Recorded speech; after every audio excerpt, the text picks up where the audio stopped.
Hello friends, welcome to Leading Characteristics Part 3. Today I will speak on the medicine Actæa racemosa. Actæa racemosa in some meteoromedic it is called cimicifuga. It is not so often used, but it is a very interesting medicine. Some interesting features it has, which if we remember, then when we get a case of Actæa racemosa, we won't miss it. So Actæa racemosa. Before in last part we studied about abrotenum, and what was the USP of abrotenum? That was emaciation starting from lower extremities upward with voracious appetite and metastasis of symptoms. Similarly, each and every remedy, there are few uh, very characteristic symptoms or USP which carry the essence of the remedy, and if we remember them, if we don't forget them, then it helps in our chamber. What is the USP of Actæa racemosa? Number one point, that is chorea.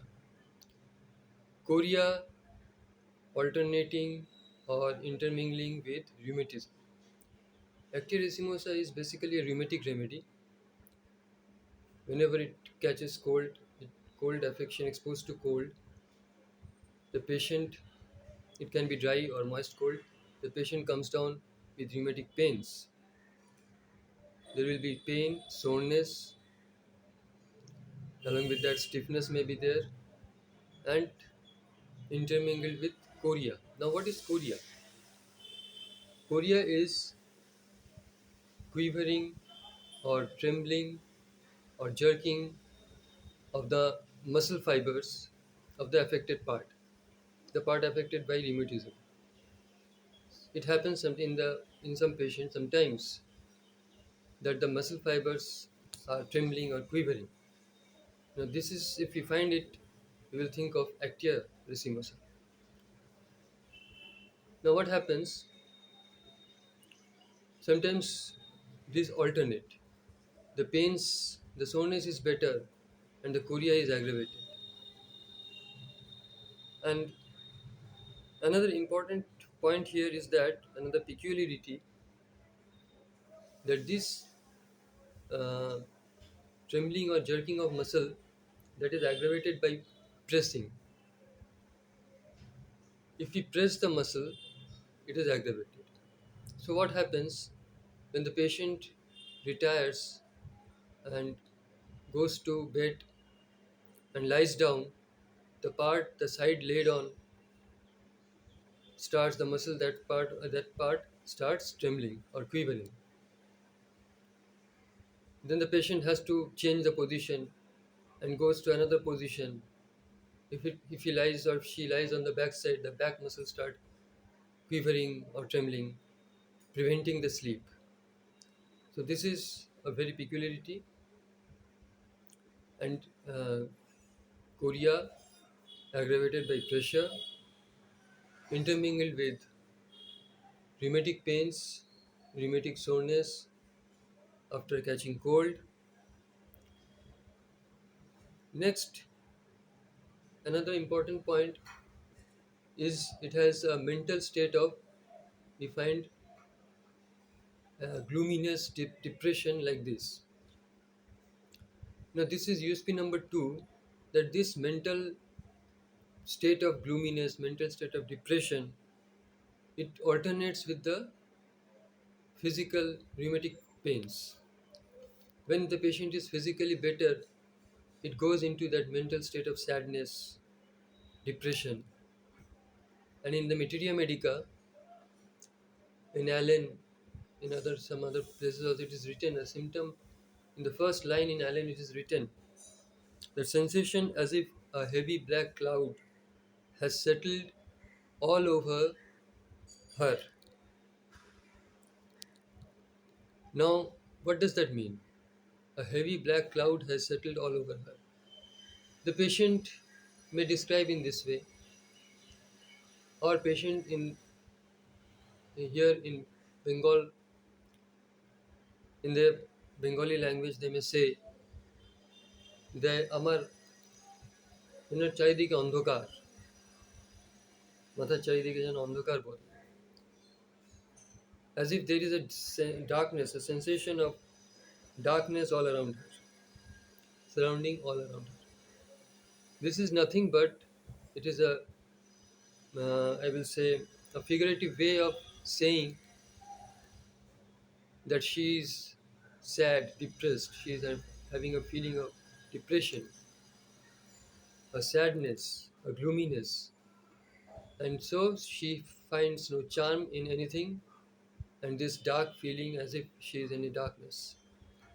So this mental state we find in the Actæa racemosa, some alternates with the physical. Sometimes they may stay together.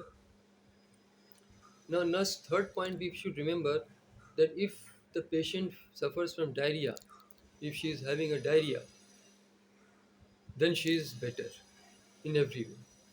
There will be her rheumatic pains are well, her mental state is well when she is having a diarrhea or any natural discharge. During the natural discharges, she is keeping better. Now, from natural discharges, it comes to mind that basically Actæa racemosa is a female remedy, and since females or the women are very sensitive, Actæa racemosa is a very sensitive remedy.